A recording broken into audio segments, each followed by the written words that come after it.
Hello प्यारे बच्चों, कैसे हैं आप सब। आज हम डिस्कस करने वाले बच्चों कि किसी भी वेक्टर को रिजॉल्व कैसे करते हैं। रिजॉल्व करने का मतलब कि किसी भी वेक्टर के जो पार्ट्स होते हैं, जो कंपोनेंट्स होते हैं अलग अलग डायरेक्शंस में, वो हम कैसे फाइंड करते हैं। और ये चीज हमारे लिए बहुत इंपॉर्टेंट है बच्चों, क्योंकि आगे चल के काइनेमेटिक्स में या जो भी हमारे टॉपिक्स हैं उनमें बार बार जैसे डिस्प्लेसमेंट है या फोर्स है या एक्सेलरेशन है, तो उसके कंपोनेंट्स, उसके पार्ट्स हमें फाइंड करने होते हैं अलग अलग डायरेक्शंस में, तभी हम क्वेश्चंस सॉल्व कर सकते हैं, न्यूमेरिकल्स बना सकते हैं। तो आइए स्टार्ट करते हैं।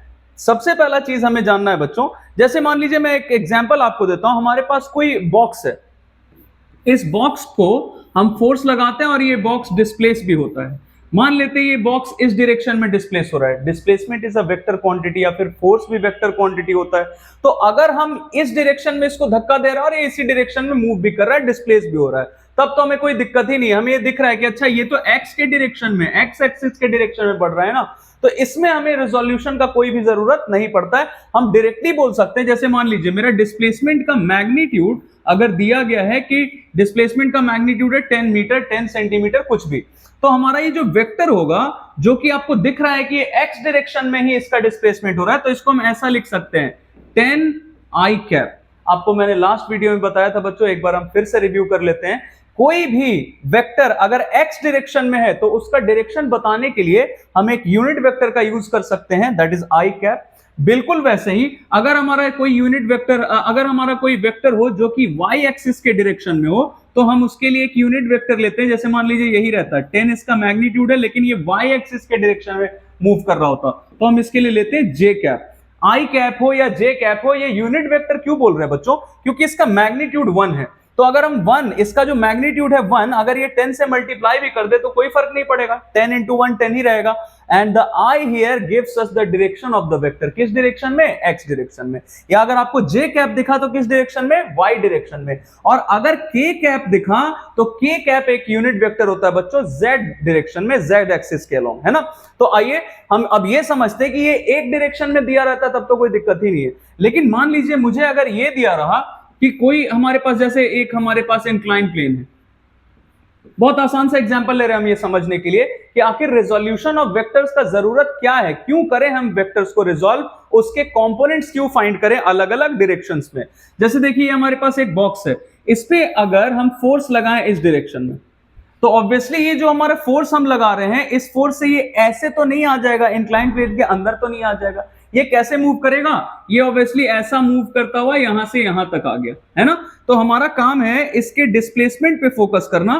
तो जरा देखिए इसका डिस्प्लेसमेंट कैसे हुआ, ऐसा along the incline plane, along the slope. तो अब इसमें हमें क्या करना होगा, आपको दिख रहा होगा पहले जब ये यहां पे था तो इसका हाइट क्या था। अगर हम ये रेफरेंस पॉइंट लें तो ये हमारा हाइट यहाँ पे 0 है, और जैसे जैसे ऐसे ऊपर जाता जा रहा है इसका हाइट देखिए धीरे धीरे बढ़ता बढ़ता इसका हाइट इतना हो गया जमीन के ऊपर, जो हमारा रेफरेंस पॉइंट है उसके ऊपर अब इसका हाइट इतना हो चुका है। और दूसरा चीज हम ये नोटिस कर रहे हैं कि इसका डिस्प्लेसमेंट सिर्फ हाइट नहीं बढ़ रहा है, इसका ये हॉरिजॉन्टल भी तो कंपोनेंट है डिस्प्लेसमेंट का। ये यहां से यहां तक आ गया। अब जब नीचे ऐसे देखा जाए तो ये देखिए ये हमारा डिस्प्लेसमेंट का हॉरिजॉन्टल कंपोनेंट है, मतलब हॉरिजॉन्टल पार्ट है। और ये हमारा कौन सा पार्ट है, कौन सा कंपोनेंट है डिस्प्लेसमेंट का, वर्टिकल कंपोनेंट या वर्टिकल पार्ट है। अब इसके लिए हम क्या करते हैं बच्चों, अगर डिस्प्लेसमेंट का हमें अलग अलग डायरेक्शंस में, मतलब अलोंग एक्स एक्सिस बोले या हॉरिजॉन्टल डायरेक्शन, या वाई एक्सिस के अलोंग, या वर्टिकल डायरेक्शन भी बोल सकते हैं, तो इसको हम ब्रेक कैसे करेंगे, कंपोनेंट्स में कैसे डिवाइड करेंगे,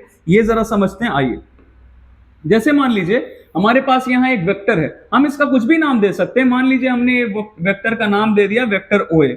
यहां से स्टार्ट करते हैं तो इसको हम ओ बोल देते हैं, इसलिए क्योंकि हम इसको एज द ओरिजिन ट्रीट करने वाले हैं। वैसे आप कुछ भी नाम दे सकते थे। ये ओ हो गया, ये मान लीजिए ए, तो ये हमारा वेक्टर ओ ए दिख रहा है। अब हमारा काम क्या है, हमें इस वेक्टर ओ ए को अलग अलग पार्ट्स में, अलग अलग कंपोनेंट्स में ब्रेक करना है। तो हम किस किस कंपोनेंट फाइंड में ब्रेक करेंगे इसको, एक तो हॉरिजॉन्टल कंपोनेंट में और एक वर्टिकल कंपोनेंट में ब्रेक करेंगे इसको। अब देखिए हम मान लेते हैं कि इधर हम इसका कुछ नाम लेते हैं बी और इसका नाम लेते हैं सी। तो आपको बिल्कुल क्लियरली दिख रहा होगा कि एक काम हम क्या कर सकते हैं, यहां से ये वेक्टर ओ ए है, इसका पार्ट्स हमें फाइंड करना है along the direction x axis and along the direction y axis. तो हमारा ये जो वेक्टर ओ बी दिख रहा है बच्चों और वेक्टर ओ सी, इन दोनों का समेशन होगा क्या ओ ए। ये हमने पढ़ा है लास्ट वीडियो में पैरेललोग्राम रूल या triangle rule of vector addition के बारे में। तो मैं पहले एक बार आपको रिव्यू करवा देता हूं क्या होता था वो। जैसे यहां से हम एक परपेंडिकुलर ड्रॉप करते हैं एक्स एक्सिस के अलोंग, एक्स एक्सिस पे एक परपेंडिकुलर ड्रॉप करते हैं और एक परपेंडिकुलर ड्रॉप करते हैं हम यहां वाई एक्सिस पे। तो अब आपको दिख रहा होगा कि ये हमारा एक पैरेललोग्राम तैयार हो गया। जिस पैरेललोग्राम रूल में हमें क्या बताया जाता था कि ये जो दो वेक्टर्स है ना, ये जैसे वेक्टर ओबी और ये वेक्टर ओसी, इन दोनों वेक्टर्स का जो रिजल्टेंट होगा, जो सम होगा, वो किसके इक्वल होगा? ये जो डायगोनल हमने बनाया है उसी के इक्वल होता है। तो हम ऐसा लिख सकते हैं कि वेक्टर ओए जो है ये किसका किसका समेशन है? वेक्टर ओबी और वेक्टर ओसी का, वेक्टर ओबी और वेक्टर ओसी का समेशन है। क्योंकि आपको दिख रहा हो कि वेक्टर ओबी का ये रहा हेड और वेक्टर ओसी का ये हेड रहा, और सबका टेल यहां से कोइंसाइड कर रहा है, जो कि हमारे पैरेललोग्राम रूल में होता था।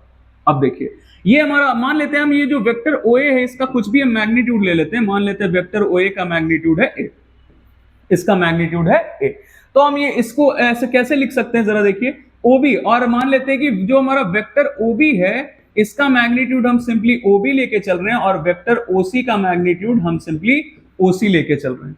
तो देखिए इसको हम कैसे लिख सकते हैं, ओबी हमारा मैग्नीट्यूड हो गया, और डायरेक्शन कैसे पता चलेगा? देखिए डायरेक्शन किधर है? Along x axis. तो हम यहाँ यूनिट वेक्टर ले सकते हैं। यूनिट वेक्टर का काम होता है बच्चों बस डायरेक्शन बताना, क्योंकि मैग्नीट्यूड तो उसका वन ही है। तो हम ओबी और ऐसा लिख सकते हैं क्या, आई वेक्टर, मतलब मैग्नीट्यूड है ओबी और किस डायरेक्शन में? Along x direction. लाइकवाइज ओसी, तो ओसी वेक्टर के लिए हम मैग्नीट्यूड ले लेते हैं ओसी, और ये देखिए किस एक्सिस के अलोंग है? Along y axis. तो इसके लिए हम यूनिट वेक्टर क्या लेते हैं? हमारा यूनिट वेक्टर होता है जे। वैसे ही जेड एक्सिस के अलोंग यूनिट वेक्टर के लेते हैं। अब देखिए ये हमारा आ गया वेक्टर ओए को हमने ऐसे करके लिख दिया है। अब इसको अगर हम इसी के टर्म्स में लिखना चाहें, ये जो हमारा वेक्टर ओए है इसी के टर्म्स में अगर ये लिखना चाहे तो कैसे लिख सकते हैं जरा देखिए। मान लेते हैं ये कुछ एंगल बना रहा है यहाँ पे, मान लेते हैं ये हमारा एंगल है थीटा। तो अब हम क्या कर सकते हैं, ट्रिग्नोमेट्री आपने पढ़ा होगा, बहुत आसानी से हम ये फाइंड कर सकते हैं। ये जो हमारा वेक्टर ओए दिख रहा है बच्चों, ये वेक्टर ओए का कंपोनेंट हमें फाइंड करना है। कौन सा? ये हॉरिजॉन्टल कंपोनेंट, मतलब ओबी का वैल्यू फाइंड करना है। सिंपली हम ये देखते हैं, तो हम आ जाते हैं ट्राइंगल एओबी में। ट्राइंगल एओबी में हमें कौन सा पार्ट चाहिए? ये चाहिए पार्ट ओबी, जो कि क्या है? बेस, और ये क्या है? हाइपोटेन्यूज। तो हम कॉस का रिलेशन ले सकते हैं बच्चों। कॉस थीटा क्या होता है? Base by hypotenuse. तो कॉस थीटा इक्वल, यहां से देखिए बेस तो हमें फाइंड ही करना है, और हाइपोटेन्यूज की जगह हम वैल्यू क्या ले सकते हैं? ए। तो यहां से बी का वैल्यू क्या आ गया बच्चों? ए कॉस थीटा, है ना। तो बी का हमारा ये बी मतलब ओबी जो हमारा है बेस, इसका वैल्यू क्या आ गया? मैं यहां लिख देता हूं, ओबी का वैल्यू क्या आ गया? ए कॉस थीटा। मतलब इसके टर्म्स में हमने ये फाइंड किया। चलिए मैं लिख देता हूं यहां पे, ए कॉस थीटा। लाइकवाइज अगर ये वाला पार्ट हमें फाइंड करना है, मतलब ओसी का वैल्यू कितना है, मैग्नीट्यूड कितना है, फाइंड करना है, तो अब हम इस ट्राइंगल में आ जाएंगे। तो इन ट्राइंगल एओसी, एओसी, अब देखिए क्या करेंगे।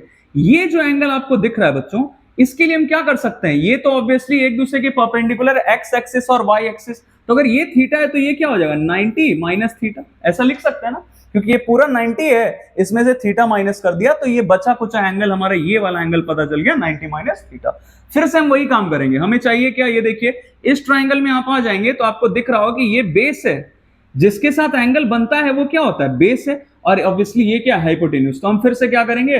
कॉस का ही रिलेशन लेंगे, और इस बार क्या होगा? कॉस 90 माइनस थीटा इक्वल क्या हो जाएगा? बेस के जगह तो हमारा ये रह जाएगा, और उसके बाद हाइपोटेन्यूज की जगह हमारा ओए दिख रहा है, जिसका मैग्नीट्यूड क्या है? ए। तो देखिए यहां से क्या होगा? बी इक्वल ए। आपको मैंने लास्ट वीडियो में बताया था बच्चों कि cos 90 प्लस थीटा, cos 90 माइनस थीटा, इन सब का वैल्यू क्या होता है। अगर आपने वो वीडियो देखा है अच्छी बात है, नहीं तो आप देख सकते हैं ताकि आप ये रिलेट कर सके।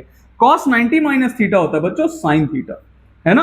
तो हम यहां से क्या लिख सकते हैं जरा देखिए, b का वैल्यू हमारा, मतलब b हमारा क्या है? ये है ना, दैट इज बी। बेस हमारा यहाँ पे क्या है? ये था, ओसी था। तो यहां से हमें ओसी का मैग्नीट्यूड वैल्यू पता चल गया, that is a sine theta. तो अब देखिए हम क्या कर सकते हैं, ये जो हमारा वेक्टर ओए था इसको हमने ब्रेक कर दिया, इसका कंपोनेंट्स फाइंड कर लिया, मतलब रिजोल्यूशन कर दिया, हमने रिजॉल्व कर दिया वेक्टर को। वेक्टर ओए को हम क्या लिख सकते हैं? अब देखिए जरा, हमने लिखा ओबी की जगह, देखिए क्या लिखा? ए कॉस थीटा आई कैप, जो कि डायरेक्शन बता रहा है, प्लस ओबी की जगह हम क्या लिख सकते हैं बच्चों? ओबी सॉरी ओसी की जगह हम क्या लिख सकते हैं, ए साइन थीटा, ये तो मैग्नीट्यूड हो गया, और जे कैप क्या बता देगा, डायरेक्शन बता देगा, है ना। तो इट इज क्वाइट सिंपल। एक चीज इससे बहुत जरूरी चीज हमें पता चला है, मैं बता देता हूं आपको। ये जो हमने यहाँ पे 90 माइनस थीटा से निकाला है, तो ए कॉस थीटा, ए साइन थीटा, ऐसे करके हम निकाल रहे हैं। हमने इससे कंक्लूड क्या किया कि जब भी किसी वेक्टर का ये वाला कंपोनेंट आपको निकालना है, मतलब जिसके साथ ये एंगल बना रहा है ना, मान लीजिए ये हमारा वेक्टर था जिसका मैग्नीट्यूड ए था, तो जिसके साथ ये एंगल बनाता है वो वाला कंपोनेंट अगर हम फाइंड करते हैं तो ये आता है कॉस के टर्म्स में, तो ये डायरेक्टली हम ए कॉस थीटा लिख सकते हैं। क्योंकि बार बार आपके पास इतना टाइम नहीं होगा कि आप ये वाला एंगल अगर 30 दिया है तो आप फिर ये 90 माइनस ऐसे करके निकालें, तो आप डायरेक्टली क्या कर सकते हैं कि जो आपका ये जो एंगल जिसके साथ ये बना रहा है उसके अलावा क्या हो जाएगा, कॉस के टर्म्स में आएगा, और इधर वाला कंपोनेंट मतलब जिसके साथ ये एंगल नहीं बना रहा है, मतलब जो 90 माइनस थीटा वाला पार्ट होगा, तो उसके लिए हम डायरेक्टली क्या ले सकते हैं, ए साइन थीटा, ये हम डायरेक्टली ले सकते हैं बच्चों, है ना। तो ये बहुत हमारे काम आता है। जैसे मैं आपको एक छोटा सा एग्जांपल लेके बता देता हूं, फिर आगे बढ़ेंगे हम। जैसे मान लीजिए ये वाला जो न्यूमेरिकल है ना, ऐसा न्यूमेरिकल आपको तुरंत, आप जब रेस्ट एंड मोशन में आएंगे या उसके बाद वर्क पावर एनर्जी में आएंगे, तो बार बार आपको ये चीज मिलता है, या फ्रिक्शन में या सर्कुलर मोशन में। तो मैं आपको बता देता हूं, यहां पे जैसे एक ब्लॉक रखा हुआ है, एक बक्सा रखा हुआ है, जिसका मास आपको दे दिया गया एम। मास कितना है, मास है एम। तो इसका वेट क्या होगा, ऑब्वियसली एम इंटू जी। और वेट कैसे एक्ट करता है, ऐसे वर्टिकली डाउनवर्ड डायरेक्शन में, तो ये क्या हो जाएगा बच्चों, एम जी, जो कि ऐसे एक्ट कर रहा है। अब इसमें हमें ये जो हमारा वेट है क्या है, ये ऑब्वियसली वेक्टर क्वांटिटी है ना, तो इस वेट का अलग अलग डायरेक्शंस में हमें कंपोनेंट फाइंड करना होता है, पार्ट्स फाइंड करना होता है। तो जैसे देखिए, इधर के डायरेक्शन में अगर हम फाइंड करें और इधर के डायरेक्शन में फाइंड करें mg का, मतलब वेट का कंपोनेंट, तो क्या होगा जरा देखिए।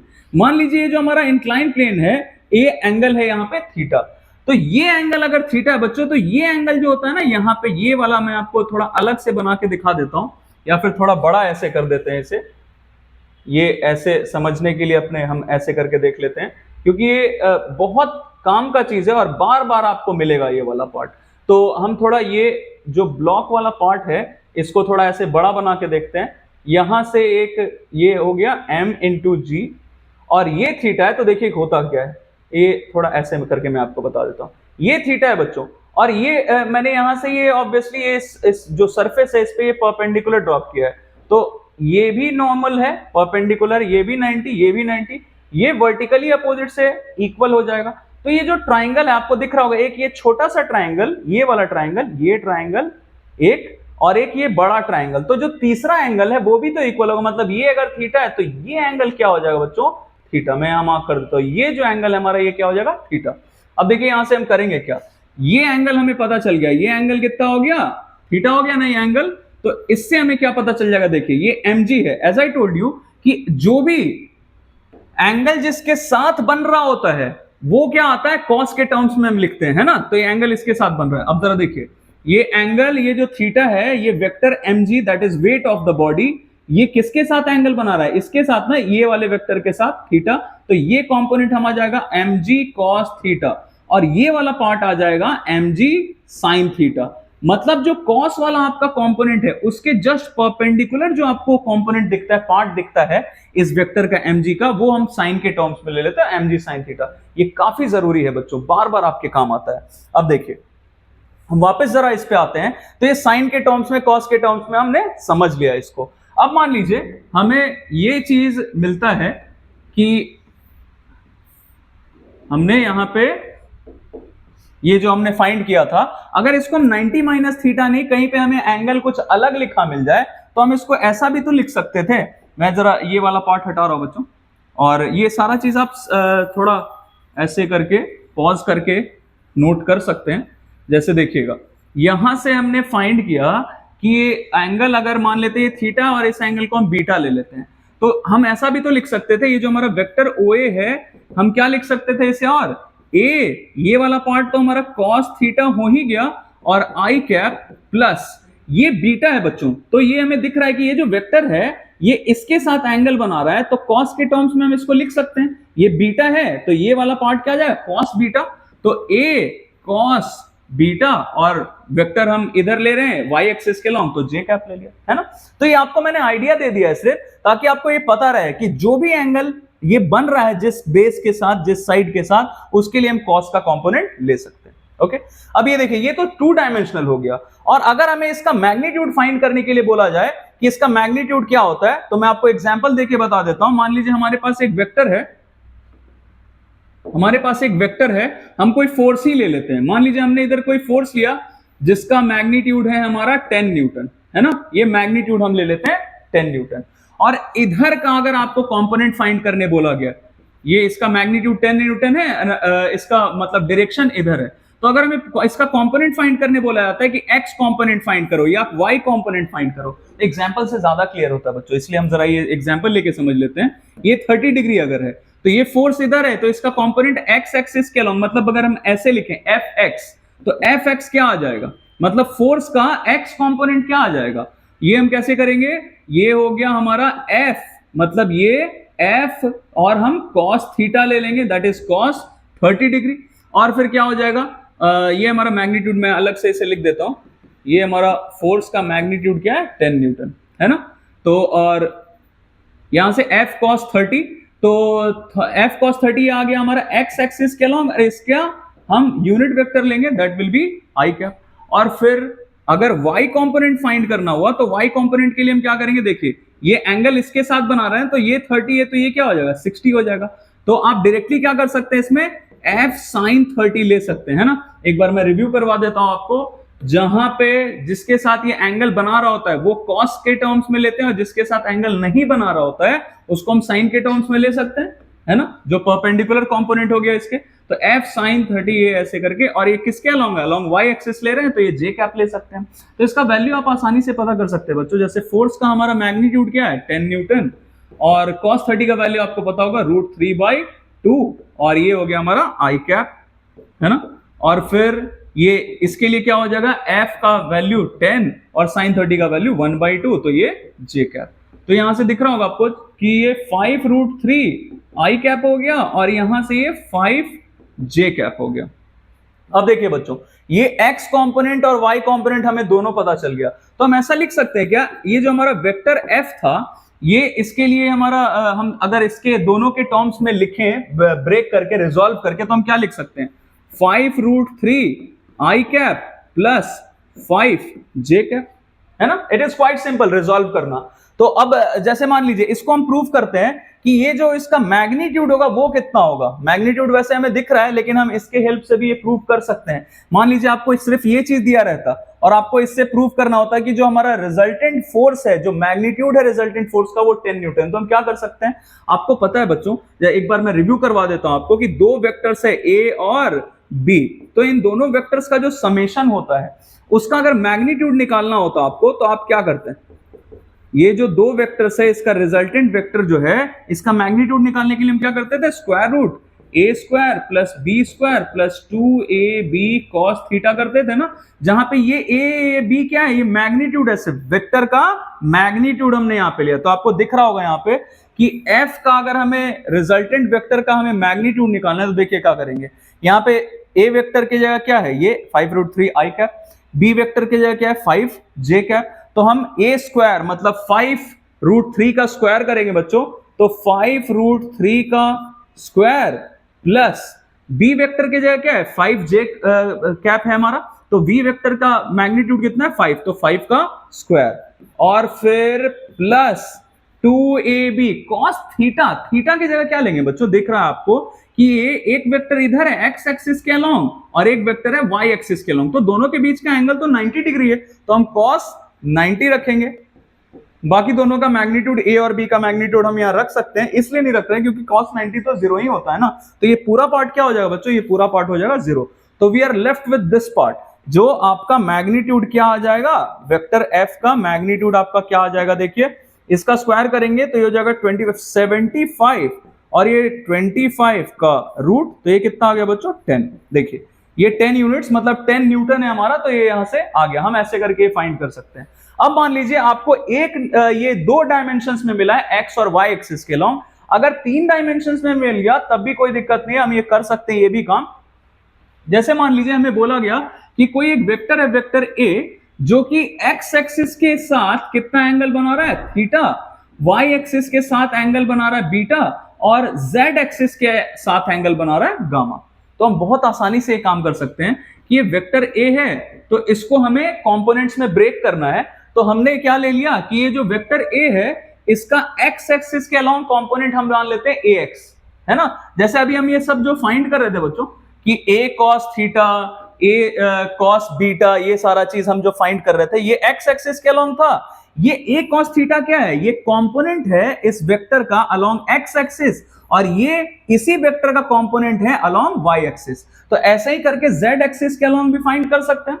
तो z एक्सिस के अलोंग हम कैसे करके करेंगे जरा देखिए, ये ऐसे लिख लेते हैं हम ax i cap plus ay j cap. तो यहां तक तो हमने देख ही लिया है कि x कंपोनेंट लिया, i कैप बता रहा है कि ये कौन सा कंपोनेंट है x एक्सिस के अलोंग, और फिर ay क्या है, मैग्नीट्यूड है, और j कैप क्या बता रहा है कि ये किसके अलोंग ले रहे हैं, y एक्सिस के अलोंग।